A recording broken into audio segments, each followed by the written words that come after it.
of friends before the revolution. Hey, hold away, we hold away, Joe. És bemutatja magát, addig én elnyújtom a prezentációt. Köszönöm szépen. Először is köszönöm a meghívást. Nagy megtiszteltetés, hogy itt rögtön az év elején passzionátus jaktisták elhivatott körében és közönségek előtt lehetséges felvillantani valóban a kétszeresen is magyar érdekeltségű történetet. Egy olyan sporthajóról, illetve kettelési célú hajóról, amelynek a magyar jachtközlekedésnek megfeleltethető párhuzama csak viszonylag kevés van. Itt ugyanis egy géphajóról beszélünk, nem pedig a szél erejével hajtott klasszikus sportvitorlásról, hanem leginkább, ha hasonlítani kellene, akkor talán a Festetics Rudolfnak a Tolna nevű hajójához lehetne, ami ugyan zömmel inkább klasszikus vitorlázatú hajó volt, de volt géperejű meghajtásra is lehetősége. Ez a hajó is visel vitorlákat, viszont döntően és jellemzően elsősorban géppel hajtották. Ennek a hajónak a történetéről, amit Montenegró egyik legmagasabb parti hegyéről, a Rumia tömbjéről neveztek el, a története montenegrói tulajdonban viszonylag egy rövid történet. 1905-től 1915-ig összesen 10 évet ölel fel. Dacára annak, hogy ez a hajó hosszabb életet élt meg, hiszen eredetileg William Wyatt Borskót hajóépítő mérnök megrendelésére épült, és az ő személyes tulajdonában állt. Az ő jachthajózási élményeit szolgálta, és hát ennek megfelelően próbálták használt is venni elsősorban. Egy rövid áttekintést adnék, hiszen arra kért, hogy mutassam be magam egy kicsit. A téma kapcsán annyit mondanék csak, hogy a Tudományos Ismeretterjesztő Társulat Hajózástörténeti Egyesületét vezetem idestova 26 esztendeje.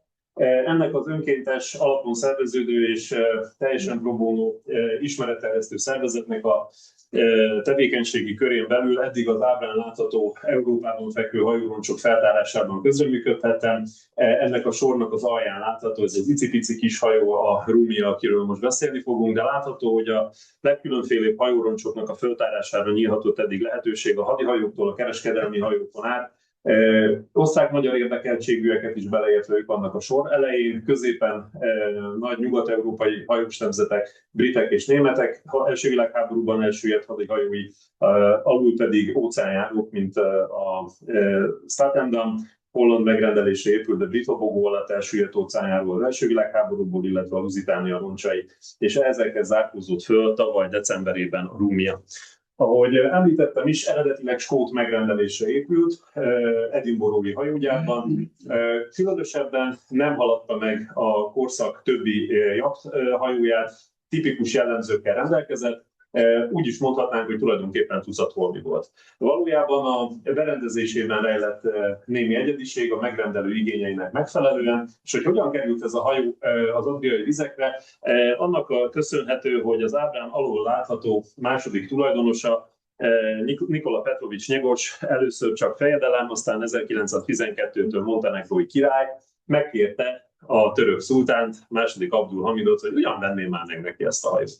Ugye ma már ezt a gesztust minden további nélkül lehetne valamiféle lekenyerezésnek vagy vesztegetésnek is nevezni. Akkoriban ez még nem így volt, és ez egy eléggé bonyolult viszonyrendszernek az eredménye, hiszen akkor az államok még szuverenitásuk teljességének a birtokában nem mondtak le a háború indítás jogáról. Ez ugye csak az 1945 utáni világrend és az ENSZ megalakulásának az terméke, amikor ugye önkéntes szuverenitás korlátozással az államok elhatározták, hogy többé támadó háborút nem indítanak egymás ellen. Ugye vannak kivételek, hogyha az ENSZ biztonsági tanácsa jóváhagyja, akkor lehet, de egyébként nem. Na most az első világháború előtt ez még nem így volt. Tehát az államok szabadon dönthettek arról, hogy kit és mikor milyen indokkal támadnak meg. És annak érdekében, hogy lehetőség szerint a Balkánról egyre jobban visszaszoruló Törökország meggyengülését ne használhassák fel a balkáni szomszédai arra, hogy fegyveres erőt érvényesítsenek ellene. A diplomáciai ajándékok különböző kategóriáival próbáltak meg jobb belátást kialakítani a szomszédokban a török fényes porta uralkodói. Így, amikor beérkezett a megkeresés, akkor nem lepődött meg második Abdul Hamid, annál is kevésbé, hogy az akkor Zaza néven vízre bocsájtott, és már 5 éve skót szolgálatban álló jacht, A harmadik olyan jacht volt, amit neki ilyen okon módon volt szerencséje a montenegrói fejedelemnek ajándékként eljuttatni. Az első kettő az eredetileg török hajógyárakban épült, török hajóépítőmérnökök angol tervek felhasználásával gyártott hajói alapján. A legutóbbi az éppen a Timsah nevet viselte, ami törökül annyit tesz, hogy krokodil. Ezt ennek megfelelően átadását követően Montenegróban ékes szerb nyelvre át is keresztelték, ugyanazzal a jelentéssel Zmáj néven.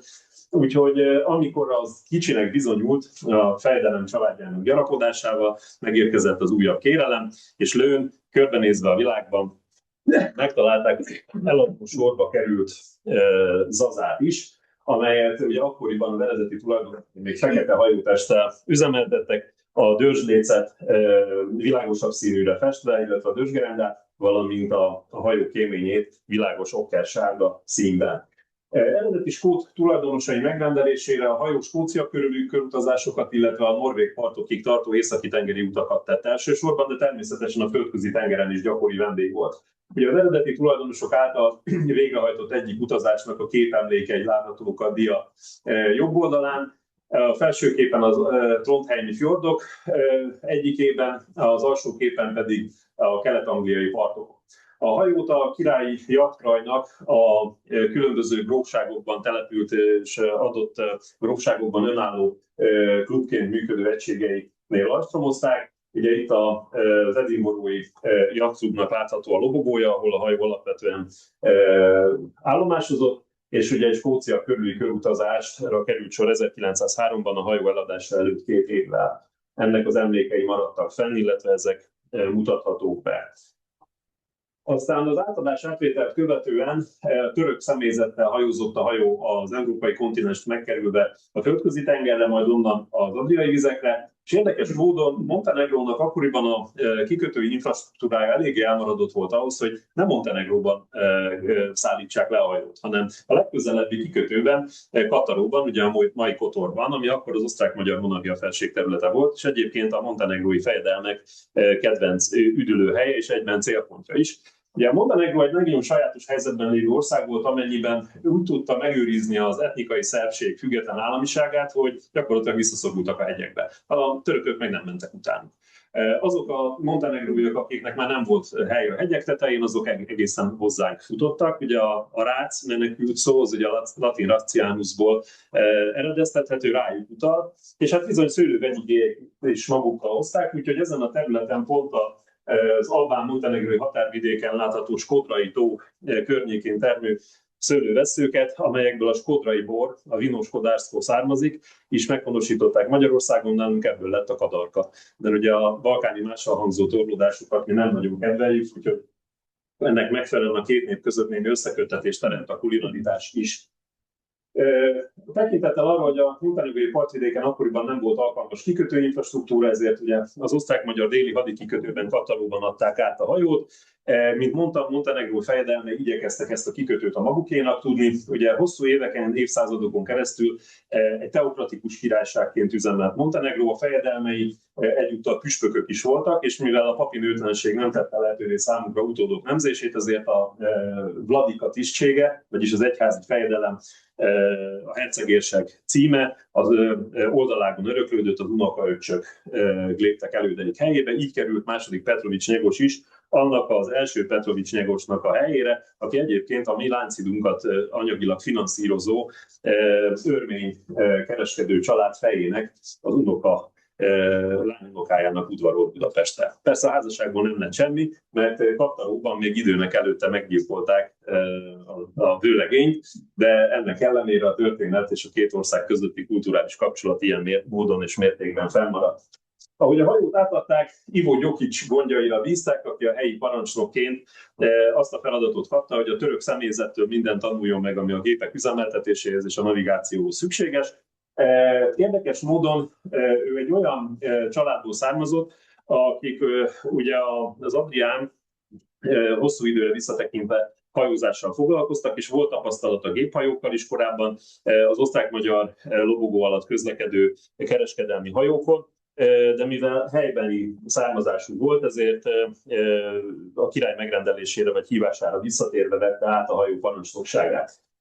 Érdekes módon a hajó átvételét követően azért nem volt szívbajos a montenegrói fejdelem, a hajóhoz persze szenet is kért a török szultántól, és amikor ezt is megkapta, akkor még egy búját is szeretett volna, mert, mint említettem, az Antivári, az akkori montenegrói tengerparton működő fejlesztésre kiszemelt kikötő még nem volt készen. Így nem volt olyan kiépített móló, ahol a hajót ki lehetett volna a part közelében biztonságosan kötni, így ha nem volt a hajóhoz bója, akkor bizony csak szintén kattaróban lehetett kikötni vele.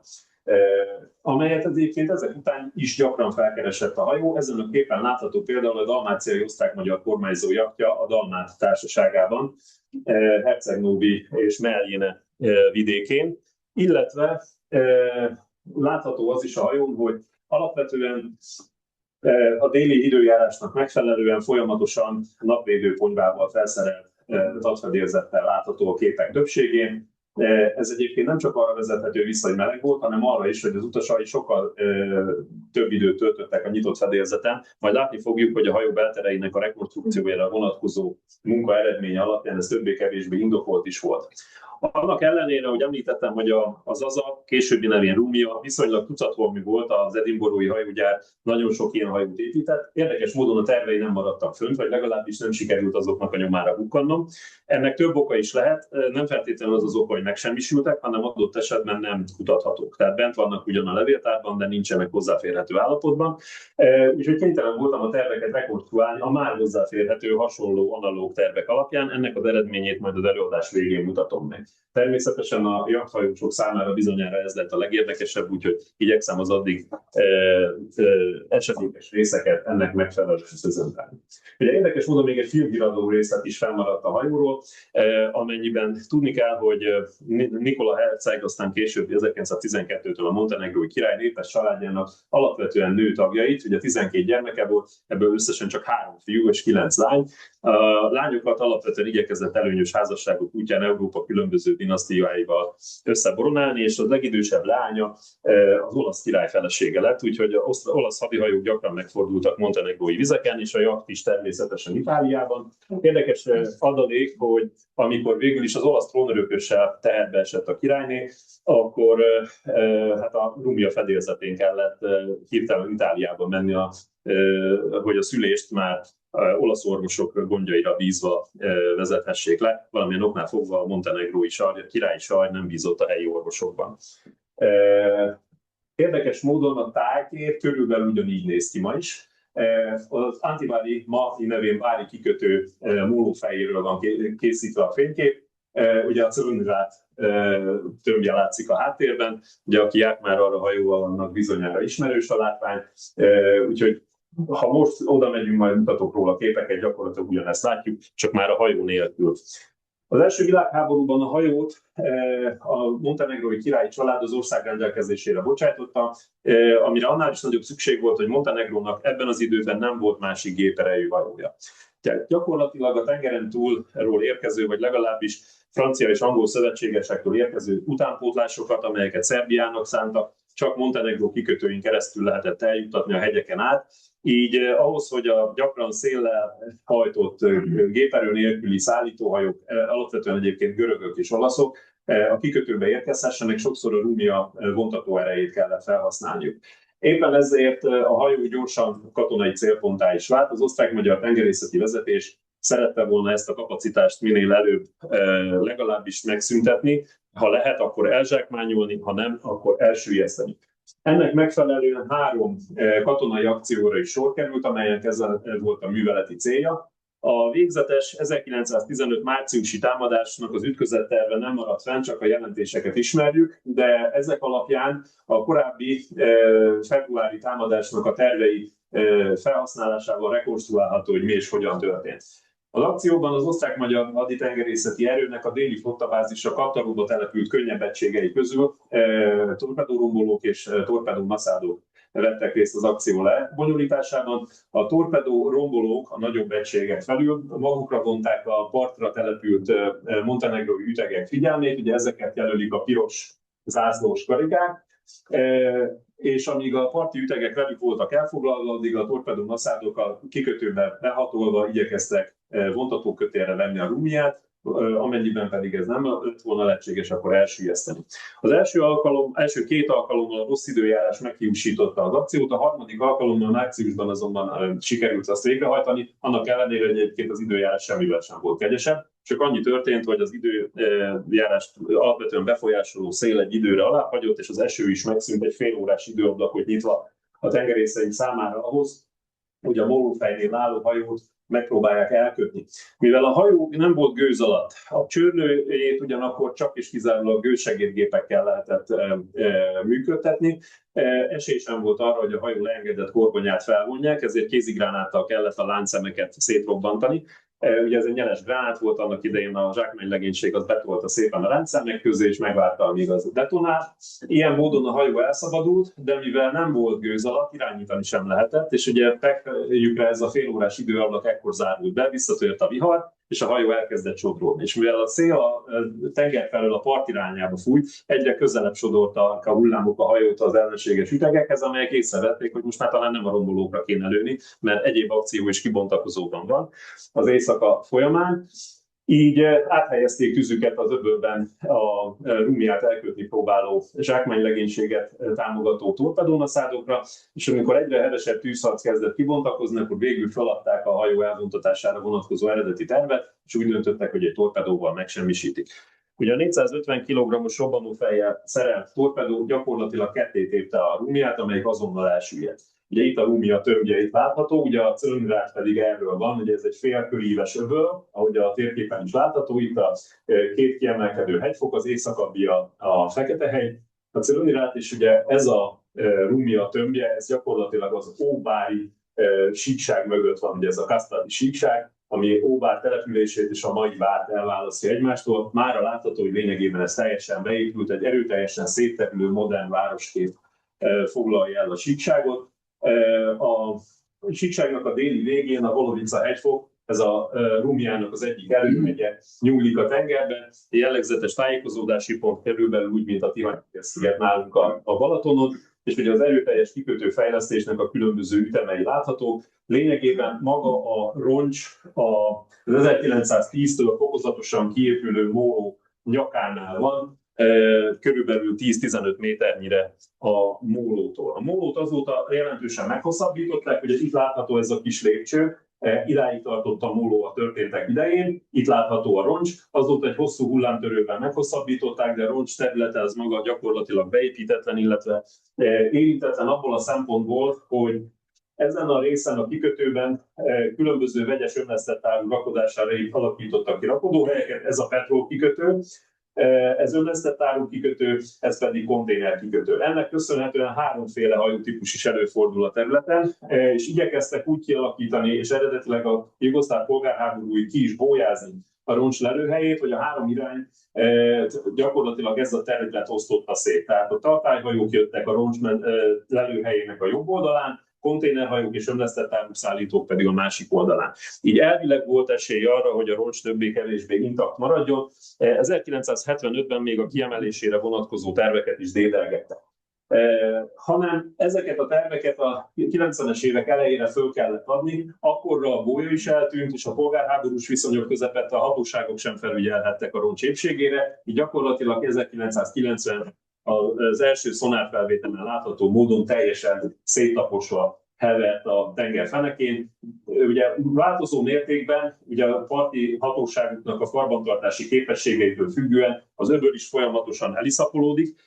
Kotrással persze igyekeznek hajózásra alkalmas állapotban tartani. Ennek az a következménye, hogy a roncs maga mára egy a tengerfenék környező kotort részeiből kiemelkedő egyfajta dombon, víz alatti dombon áll. Ez sem feltétlenül kedvez persze neki, és 2 darabra is tört, ugye ahogy a szonárfelvételeken látható, és már a lényegében nagyon kevés olyan része maradt, ami kutatásra érdekes vagy alkalmas, hiszen gyakorlatilag 74-től folyamatosan merülik a roncsot. A merülése, különösen roncsvadászok illegális merülései formájában a polgárháború alatt sem szünetelt, ennek köszönhetően ma már gyakorlatilag, ami mozdítható volt, azt elmozdították.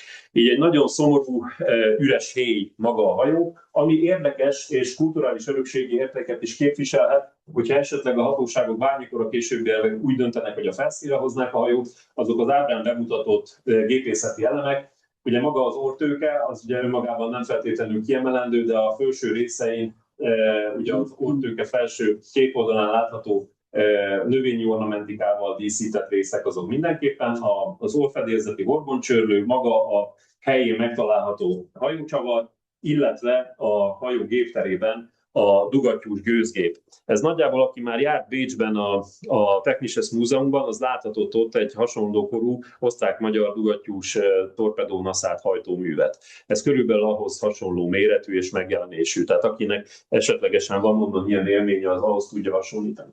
Magát a hajó harangját is a roncsok közül kiemelték, ez jelenleg a mai Szerbia területén, a Vajdaságban egy magángyűjtőnél található.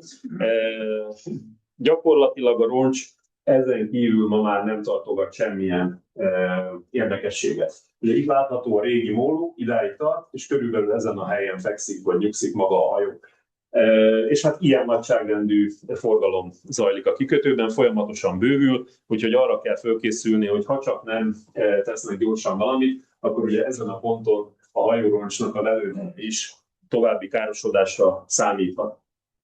Ezen a ponton érkeztünk meg mi a filmbe, illetve a filmprojekttel, török kezdeményezésre. Az elgondolás született a török Humály Sahin és Ahmed Özdeleri kezdeményezésére, hogy egy olyan nemzetközi projekt mutassa be a hajó történetét, amely azoknak az országoknak a különböző hozzáadott értéket képviselő szakembereiből, búváraiból, hajóépítőmérnökeiből, hajózástörténészeiből és így tovább áll, akik a hajó történetében valamilyen módon érintett államokhoz tartoznak. Tehát egyfajta ilyen József Attilai utánérzése, ez a BKV oldja az emlékezés című projektet lehetne ebből a hajó történetéből kerekíteni, és ha már egységesül az Európai Unió, akkor az egykori ellentéteket félretéve mutassuk meg, hogy egy közös kutatási projekt eredményeképpen valamilyen módon ezt demonstrálni is tudjuk.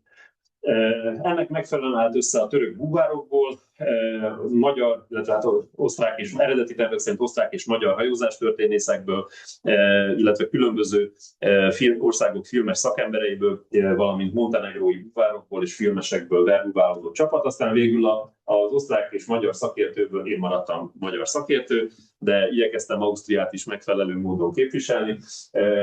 A filmet a tervek szerint ebben az évben márciusban vetik alá a végleges vágásnak, és ezt követően nyert bemutatást.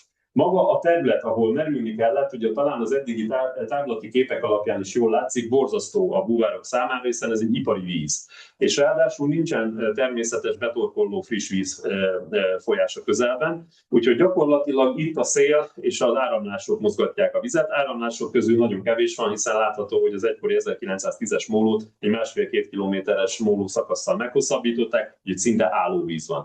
Az elűszapolódás is ennek a következménye, és ahogy említettem is, rendkívül változatos ipari tevékenység zajlik a lelőhely közvetlen közelében. Itt például látható, hogy a Volovicának a felét elbontották mára, körülbelül 33 millió tonna követ termeltek ki belőle eddig 1910 óta. Ugye az új város alapításakor már megkezdődött ez a munka, a város nagy részét ebből a kőből építették. A rendszerváltás óta elsősorban Olaszországba szállítják a dolomitot, de ez egy aktív művelés alatt álló külszíni fejtés. És ennek megfelelően az előterében felhalmozott behajózásra váró szén, az például ott van előttünk a rakparton. A rakodáshoz használt daguk között némi megelégedésre felfedezhettünk ganzgyártmányokat is, úgyhogy ilyen módon is volt valamiféle kötődés, és bizony ez a 20 000 tonnányi szén öngyulladásba is jött. Úgyhogy volt olyan nap, amikor a búvárcsapat úgy érkezett meg a helyszínre, hogy egy ilyen nagyon kellemetlen, nagyon szúrós, kénes szagú kigőzölgés fogadta, mert természetesen mivel oltják az öngyulladásba jött szenet? Tengervízzel, hogy biztosan jó sok klórgáz képződjön a környezetükben, úgyhogy azon is gondolkoztunk, hogy kéne nekünk itt maradni, de hát végül is a búvárok úgy voltak vele, hogy ők nem érzik a víz alatt, mi meg úgy gondoltuk, hogy ez mégiscsak egy búvárprojekt, úgyhogy Istennek. Maga a búvártevékenység eredményes volt a helyszínen, a két vezető búvár montenegrói részről, Dragan Večević volt, aki gyakorlatilag most már legalább 70-szer merült a roncson, tehát ő az eddigi legaktívabb búvára a Rómia roncsainak, és Bengiz bej volt a török főbúvár. Ő egyébként egy nagyon érdekes figura, eredetileg építészmérnöknek tanult Törökországban, majd hamar rájött, hogy a showbizniszben több pénz van, úgyhogy átképezte magát különböző reklámfilmek producerévé, menedzserévé, és amikor ebből elegendő pénzt keresett, akkor a hobbiának kezdett élni, akkor lett belőle búvár. Úgyhogy érdekes volt megtapasztalni, annál is inkább, mert Montenegróban a külföldiek aránya összetétele változik. Nem tudom, ki mennyire van gyakori kapcsolatban Montenegróval, mit tippelnének, hogy kik a leggyakoribb külföldiek? Nem? Ki mondta az oroszokat? Igen, ez volt, én is azt hittem, hogy ezzel fogok találkozni. Fölváltották őket a törökök. És például a kutatóhajón parancsnoka is egy török kapitány volt, aki korábban nagy nyíltengeri török áruszállító hajóknak volt a parancsnoka, Belgian Vajdemir, és megkérdeztem tőle, hiszen ő körülbelül velünk egykorú, hogy mégis mit keres ő itt, miért nem valamilyen hajófedélzetén van kint a tengeren, és azt mondta, hogy köszönjük szépen, neki abból elege van, hogy a biztosítók meg a tulajdonosok a kapitány nyakába varják az összes felelősséget, azt is, ami nem a kapitány dolga lenne. Úgyhogy ő amint tehette, és keresett annyi pénzt, átköltöztette a családját, Montenegróban olcsóbb az élet. Ugyanabból a pénzből sokkal jobban kijön. Ő gyakorlatilag most 3 hajóval chartereztet folyamatosan. És ezek közül az egyik katamarán szolgálta az expedíció bázis hajójának a szerepét. És hogy megy egy ilyen munka? Ezek más korábbi expedíciókon készült képek. Miért tartanak engem ott? Hát egyrészt azért, mert ismerem a hajót, másrészt azért, meg ami ott a jobb felső képen látható, el tudom készíteni a roncsnak, illetve a roncsmezőnek a szakrajzait.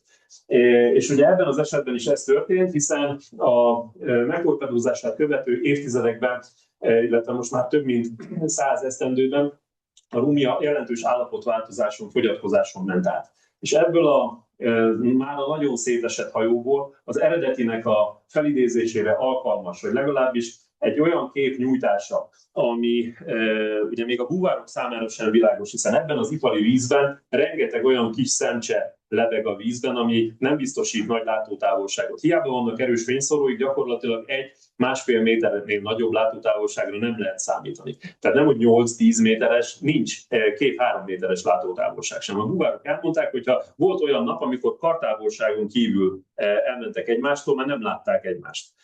Gyakorlatilag csak ilyen képek segítenek abban, ha csak nincsen olyan szonárberendezés, amiről készült képeket korábban mutattam, nem lehetséges megmutatni másként a roncs egészét. Illetve még fotomozaikokkal lehetnek, de ezek készítésére sem állt rendelkezésre a megfelelő technika a helyszínen, úgyhogy ilyenkor jól jön, hogyha valaki tudja, hogy mit látunk odalent. Ezek után került sor a hajó tervének a rekonstrukciójára, hiszen a filmes projekt igényt tartott arra, hogy egy 3-dimenziós modellt építsenek a hajó tervei alapján, de ott kezdődtek a tervek, hogy hol vannak a hajó tervei. És mivel ezek nem álltak rendelkezésre, ezért arra is megkértek, hogyha időm és kapacitásom megengedi, akkor próbáljak ebben segíteni nekik. Az eredmény itt látható. Ugye ez a hajónak az általános elrendezési rajzából egyelőre még nem sokat enged sejtetni, ez majd a következő ábra lesz. Úgyhogy itt csak az oldalnézet és a felülnézet látható. Nagyon egyszerű hajóról van szó. A felépítmény a hajó közepén nyert elhelyezést körüljárható módon. 2 oldalán a szélcsúszdáknak a fedői láthatók. Az orrtérben egészen elől a legénységi helyek, illetve a hajóüzemhez szükséges elsősorban horgoncsörlők és másféle berendezések. Hátul egy nagyobb nyitott fedélzetrész, ami az archívfotókon is láthatóan jellemző napvédőkonyvával volt lefedve, tartalékkormányállás, és a felépítmény tetején a főkormányállás. Egy előárbóc és egy főárbóc, schooner vitorlázattal, illetve középen a gépszalon a kéménnyel. És ugye ennek megfelelően a hajó belső tereit is sikerült rekonstruálni. Ugye elég nehéz volt a munka abból a szempontból, hogy pontosan ilyen hajótervet nem tudtam találni, csak hasonlót. Ebből lehetett következtetni, hogy a korabeli tervezők milyen szükségletek kielégítését tartották szem előtt, amikor egy ilyen hajót megterveztek. Minek igyekeztek helyet biztosítani a hajó fedélzetén az utasai számára. Ehhez képest rendelkezésre álltak még a hajó archívfotói, amiből meg lehetett tudni, hogy hol volt nyílás a hajó. Mind a hajótesten, mind a felépítményen. Ebből a 2 dologból, tehát hogy biztos, hogy a hajóüzemhez, legénységi szállásokhoz, utaskiszolgáláshoz milyen terekre van szükség, illetve tipikusan a korabeli tervezők mi minden számára biztosítottak helyet, illetve az archívfotók képanyaga alapján lehetett következtetni arra, hogy mi hol lehetett, milyen nagyságrendű és kiterjedésű lehetett a hajótestben, úgyhogy azt hiszem, hogy összesen egy jó közelítéssel lehetséges volt a hajót rekonstruálni. Annál is inkább, mivel ugye a kémény pozíciója a hozzácsatlakozó gépészeti tereknek a korabeli építéstechnológiai szerint elhelyezett alkatrészei, gépegységei, amelyek nagyjából szabványos méretűek voltak, megfelelő mozgásteret adtak ahhoz, hogy körülbelül lehessen rekonstruálni, hogy mi és hol volt a hajóban. Előről hátrafelé haladva, ugye egy kollíziós tér, amit alapvetően nem használtak föl más célra, mögötte a legénységi hálóterek. Itt ebben a térben, ami egy egyterű nagy tér volt, egyedül csak a pilotnak volt saját kabinja, nyilván akkor, amikor a hajó fedélzetén tartózkodott. Ez ugye itt a felülnézeti rajzon látszik, hogy ez a menetirány szerinti bal oldalt foglalta el. Egyébként az első kollíziós kamra és az azt követő első válaszfal közötti tér az egy egységes nagy tér. Ebben ugye ezen a kis sarokban a konyhát helyezték el. A csatlakozó helyiség a fedélzeten maga az étkező. Egy középfolyosóról lehetett megközelíteni, amelynek a jobb és bal oldalán kabinokat alakítottak ki. Ezt követte a géptér, ugye a főfedélzet szintjén a felépítményben a gépszalonnal, ami egy jégterű terület volt, tehát gyakorlatilag a gépszalon ablakain betekintve a géptérre lehetett rálátni. Hátulról ez ismétlődött, vagyis egy középfolyosóról jobbra és balra nyíló kabinokat lehetett találni, hátul pedig a nagy kabint, amelyet gyakorlatilag abban az esetben, hogyha az étkezési időszakon kívül a hölgyek használták az étkezőt, akkor az urak dohányzóként használhatták. Egyébként ezeket a funkciókat ismételték a felépítményben is, a gépszalon előtt a hölgyszalon, a gépszalon mögött a dohányzók szalon kapott helyet a felépítményben. A hátsó válaszfal mögött pedig gépészeti tereket alakítottak ki, a kormánygépet helyezték el, e fölött volt ugye a víz fölé nyúló farkosárban a tartalék kormányállás, amely közvetlenül dolgozott rá a kormánylapátra. Egy hajócsavaros hajtása volt 4 tollú hajócsavarra, gyakorlatilag egy végtelenül egyszerű szerkezetről beszélünk. Milyen hozadéka volt eddig az expedíciónak? Ugye egyrészt a National Geographic-ban igyekeztem annak a magyar permutációjában röviden beszámolni az eredményekről, illetve egyfajta hangulatot árasztani arról, hogy egy ilyen expedíció hogy megy, de ezek pedig a korábbi hasonló tevékenységnek az eredményei. És ugye hoztam magammal egy kis kiadványt, ezt most nagyon szívesen körbeadom. Sajnos itt hagyni nem tudom, mert nincsen belőle más, csak ez egy, de akit érdekel, annak például elektronikusan azt hiszem, hogy egy olyan felületen, ami a Jaktakadémia honlapján valamilyen módon zárt hozzáférési körben föltehető, annak én nem látom akadályát, hogy körbe menjen. Úgyhogy például az expedíció résztvevői kaptak egy ilyen kiadványt, hogy legyen, ami emlékezteti őket arra, amit együtt csináltunk, és hát kiállítások formájában, amely az Egyesületünk szokott szervezni, illetve kialakítani. Egy-egy ilyen témát természetesen nem hallgatunk el az érdeklődő nyilvánosság elől. Ezzel a céllal vállaltam a megkeresést, illetve a felkérést önök előtt is, úgyhogy át is adnám önöknek a szót. Köszönöm a figyelmet, és ha van kérdés, készséggel állok rendelkezésre.